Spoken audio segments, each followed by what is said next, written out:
కరవమంటే కప్ప కోపం, విడవమంటే పాము కోపం అనాలా, లేదా పత్రికల్లో రాశారు కదా అని స్పందించేస్తే ఇబ్బంది అనాలా? ఏదైనా చంద్రబాబు గారికి సంబంధించి అదానీ విషయం మీదన విషం చిమ్ముతున్నాయి ఈనాడు, ఆంధ్రజ్యోతి. దానికి కారణం వచ్చేటప్పటికి జగన్తో ఒప్పందం చేసుకున్నారు. జగన్ని టార్గెట్ చేయడం కోసం అదానీ మీదన విపరీతమైనటువంటి దుమ్మెత్తి పోస్తున్నారు. అదానీ డబ్బులు ఇచ్చాడు అనితో పాటు అదానీతో ఒప్పందాలే తప్పు, విద్యుత్ ఒప్పందాలు అన్నటువంటి కోణంలో ప్రొజెక్ట్ చేసుకొచ్చేటటువంటి ప్రయత్నం చేస్తున్నాయి.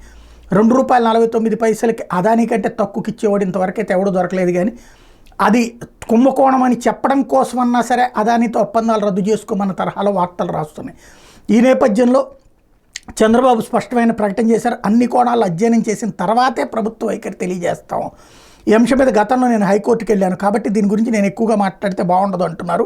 పయ్యావుల కేసు ఆర్థిక న్యాయపరంగా ఇబ్బందులు రాకుండా సీఎం ప్రకటన మేరకు ఉంటాయంటే దాన్ని బట్టి అక్కడ అదానికి సంబంధించి వెనక్కి వెళ్ళేటటువంటి పరిస్థితి ఉండదు. 99.9999%.